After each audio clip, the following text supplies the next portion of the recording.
When Spike made She's Gotta Have It, it cost him $175,000 to get it done. I mean, how much would She Gotta Have It cost to make now? I know.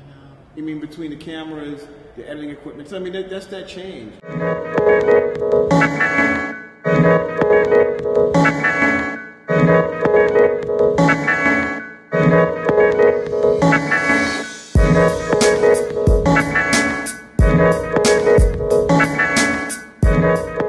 We're here at South by Southwest with Nelson George and Ngozi Odida, and we just finished seeing the announcement. It premiered here. Can you just tell people briefly what the announcement is about? Yeah, it really looks at the events surrounding Magic Johnson's famous announcement in November 7th, 1991, that he was HIV positive.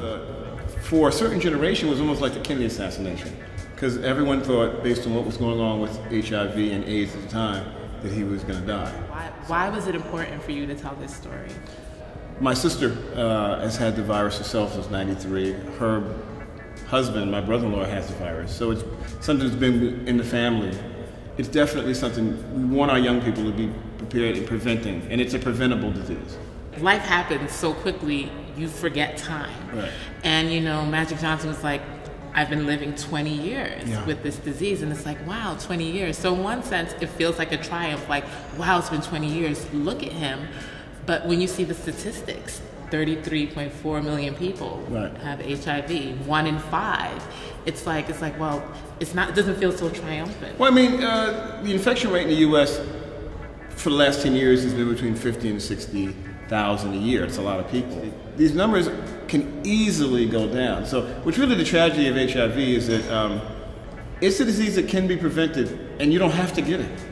So what projects are you working on now? Like, you've had the announcement. I'm looking to do a documentary on funk music. The home of funk is Dayton, Ohio. In the 70s, Ohio players, Slave, Bootsy, parts of Palmer Funkadelic, Lakeside, LA and Babyface. There's so many bands. I mean, there were like 9 bands.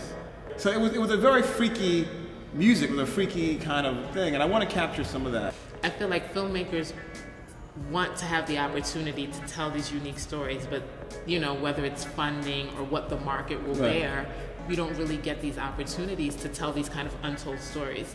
And I think that you do that well. How is it like, maybe do you just decide, I'm making these films, this is what I want to do? Well, I mean, the Brooklyn Boheme was just something I decided to do, and we shot Brooklyn Boheme very much, you know, we'll shoot everything either in the park, Fort Greene Park, or in a house, so we can do everything in the neighborhood. So that was actually something we just decided to do. So you have to balance it out. There are things that are jobs that help pay bills, and there are things that you're going to take years to get done, but you know they need to be done. I think nonfiction filmmaking is really exciting right now. And the range of filmmaking styles, the range of storytelling is really amazing, and I think that that's really the growth area. And so I think that's great. I think there's a lot of stories that it was difficult to tell before, that are much easier to tell now.